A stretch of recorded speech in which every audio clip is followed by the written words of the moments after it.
लेकिन बीजेपी अपनी जगह रहेगी, वीएचपी, बजरंग दल, शिवसेना, आरएसएस और इनके दिलों में जो मुसलमानों की तरफ से कदूरत और जहर भर गया है वो दूर नहीं होगा। द लाइव टीवी, सच सबसे आगे। अजमेर शरीफ दरगाह के सैयद सरवर चिश्ती सूफी के एक बयान ने और एक अपील ने इन नफरती गैंग के सदस्यों के पेट में दर्द कर दिया है और उसके बाद अब ये छाती पीटने लगे हैं।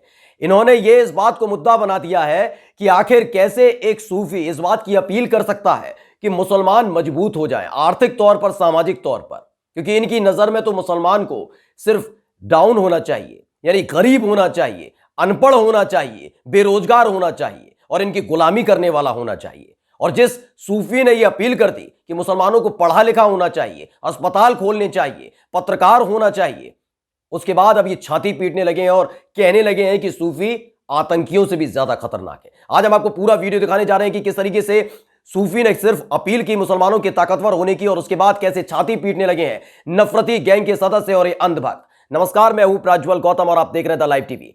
इस देश में मुसलमानों की हैसियत क्या होनी चाहिए?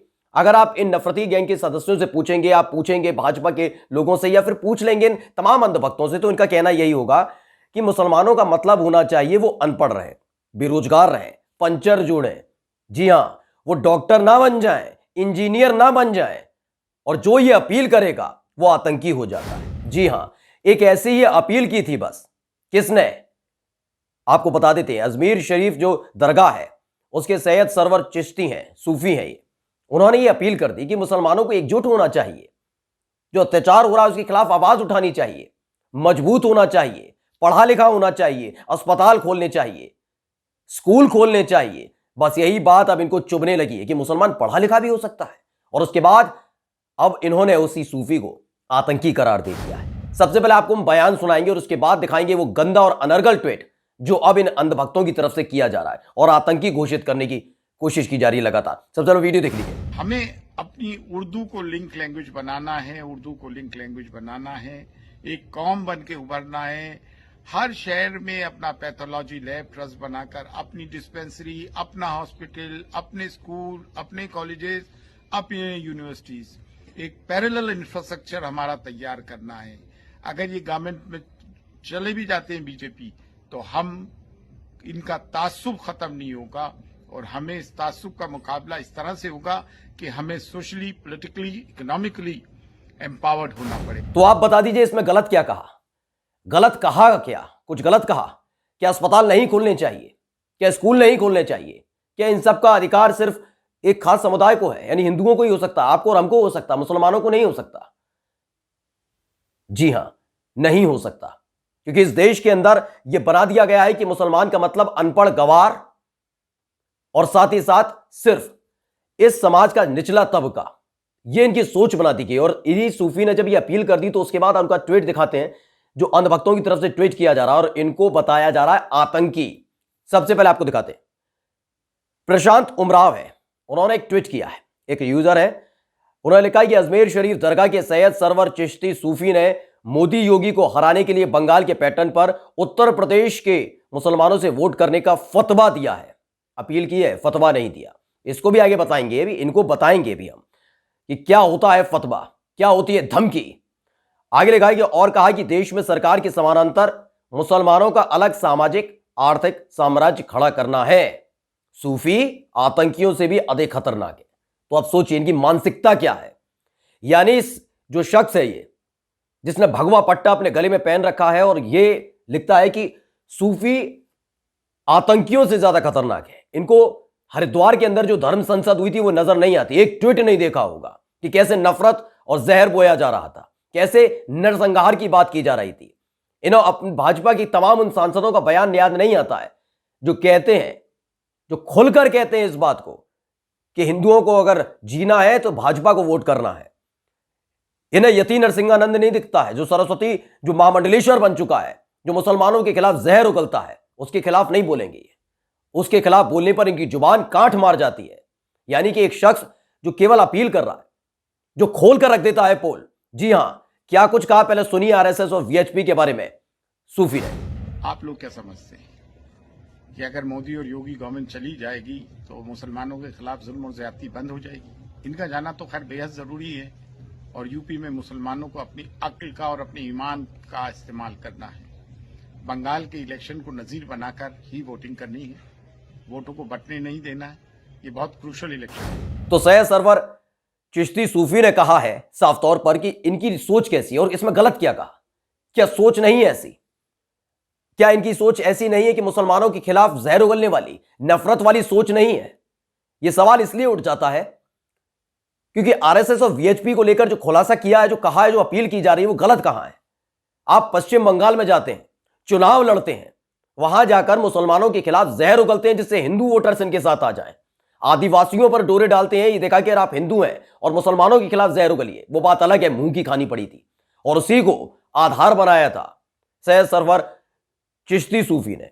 उन्होंने साफ तौर पर कह दिया था कि पश्चिम बंगाल की तरह एकजुट हो जाइए, एकजुट होकर वोट कास्ट कीजिए। और अपील करना कहां गलत है? क्या तमाम साधु संत नहीं अपील करते हैं भाजपा के लिए? नजर नहीं आता हरिद्वार में जिस तरीके से नरसंहार की बात की जा रही थी, लगातार जहर बोया जा रहा, उसके बावजूद आपको सिर्फ एक सूफी ने जो ये कह दिया कि पश्चिम बंगाल के पैटर्न पर वोट कास्ट करना है, उसमें आपको आतंकी नजर आता है। अगर यही आपका मापदंड है तो आतंकी तो बहुत सारे हो गए फिर इस देश के अंदर, जो भाजपा को वोट देने की कहते हैं सिर्फ इसे आधार बना के कि आप हिंदू हैं और इस देश के अंदर अगर हिंदू को जीना है। कहा यह तक जाता है कि इस देश के अंदर अगर हिंदुओं को जीना है तो भाजपा को वोट करना पड़ेगा। सोचिए, इससे पहले कभी हिंदू जी नहीं रहे थे। जब कांग्रेस की सरकार थी तब हिंदू जीते नहीं थे। इन्हीं के आने पर जनसंख्या बढ़ी है हिंदुओं की। सोचिए, मानसिकता के लोग हैं। आगे आपको सुनवाते हैं क्या कुछ कहा था सूफी ने, किस तरीके से बताया कि प्रधानमंत्री नरेंद्र मोदी जो है वो इस पूरे जो चल रहा है, जो चीजें चल रही हैं, वो उनका अपना विचार नहीं है, विचार उनके संगठन का है। सुन लीजिए। लेकिन बीजेपी अपनी जगह रहेगी, वीएचपी, बजरंग दल, शिवसेना, आरएसएस और इनके दिलों में जो मुसलमानों की तरफ से कदूरत और जहर भर गया है वो दूर नहीं होना। और ये पहले से था, नरेंद्र मोदी इसको लेकर नहीं आया। नरेंद्र मोदी के आने के बाद तो इसको और हवा मिली है और तकवीयत पहुंची है और इसको लिजिटमेसी इन्होंने प्रोवाइड की है। करना क्या है हमें, मैं बारहा कहता आ रहा हूं, फिर कह रहा हूं, एक चीज की कमी रह गई थी उस दिन कहने में, हमारा अपना मीडिया होना चाहिए। हमारा जितने रिसोर्सेज है, हमारा जितना पैसा है, हमारी ज़कात है, उसका अब सही इस्तेमाल होना बहुत जरूरी है। तो सुना आपने, उन्होंने साफ तौर पर कहा था कि जो लगातार जिस संगठन से लोग जुड़े रहे हैं उसका विचार है और उसे विस्तार रूप दिया जा रहा है इस सरकार में। लेकिन ये पोल पट्टी जैसे ही खुलती है, मुसलमानों की आंखें खोलने का काम जैसे ही सूफी करते हैं तो पेट में दर्द होने लग जाता है अंधभक्तों को। वो बात अलग है, इसी देश के अंदर मुसलमानों को मारने की बात की जाती है तो इनकी जुबान नहीं निकलती, इनकी शब्दावली खत्म हो जाती है, मानो इनका ट्विटर हैक हो जाता है, तब नहीं बताते हैं कि कौन कितना बड़ा आतंकी है। आप अंदाजा लगा सकते हैं, एक नहीं, दो नहीं, चार नहीं, पांच नहीं, कितने संत थे वहां पर और तथाकथित संत थे। मैं तो संतों के नाम पर उनको बिल्कुल नहीं मानता संत है, वो बिल्कुल संत नहीं थे जो हरिद्वार की धर्म संसद में जहर उगल रहे थे, क्योंकि उनको ना वेद की जानकारी, ना पुराणों की जानकारी, सनातन परंपरा की जानकारी नहीं दे रहे, संस्कृति और संस्कार की जानकारी नहीं दे रहे थे। वहां जहर उगला जा रहा था, वहां बताया जा रहा था कि इस देश की सबसे बड़ी समस्या मुसलमान है। वही मुसलमान जो इस देश की नींव में अपना खून पसीना मिलाते हैं, हिंदू मुस्लिम सिख ईसाई करके ही ये चुनाव जीतते रहे। और अब एक नया तरीका इख्तियार किया गया है। यह तरीका इख्तियार क्या किया गया है कि मुसलमानों के खिलाफ और जहर उगलो, और जो मुसलमानों को मजबूत करने की बात कहे, पढ़ने लिखने की बात कहे कि आप स्कूल खोलिए, आप अस्पताल खोलिए, तो उसे कहा जाएगा कि इस देश के अंदर सरकारी समानांतर आर्थिक और सामाजिक तौर पर साम्राज्य खड़ा किया जा रहा है। वाह, इस देश के अंदर ऐसा कौन सा संस्था है जिसने आर्थिक तौर पर अपील नहीं की अपने समाज को आगे बढ़ाने की? क्या वो आतंकी हो जाएंगे? कौन सा ऐसा संस्था है, जो संगठन है, जो स्कूल खोलने की बात नहीं करता, वो आतंकी है? अस्पताल खोलना आतंकवाद है? ये जवाब देना होगा इनको। और चुनाव जैसे जैसे करीब आते जा रहे हैं वैसे वैसे और ये पागल होते जा रहे हैं, छाती पीटने लगे हैं। जैसे ही सूफी ने अपील की वैसे ही छाती पीटने लगे। आतंकी तो करार दे ही दिया, अब आगे आप देखते जाइए किस तरीके से और जहर उगला जाएगा, क्योंकि जो वाकई जहर उगलते हैं, इस पूरे बयान में कहीं भी ऐसा कोई जहर नहीं उगला गया, लेकिन जो वाकई जहर उगल रहे हैं उनके खिलाफ बोलने की हिम्मत और हिमाकत नहीं कर पाते ये लोग। नमस्कार। द लाइव टीवी, सच सबसे आगे।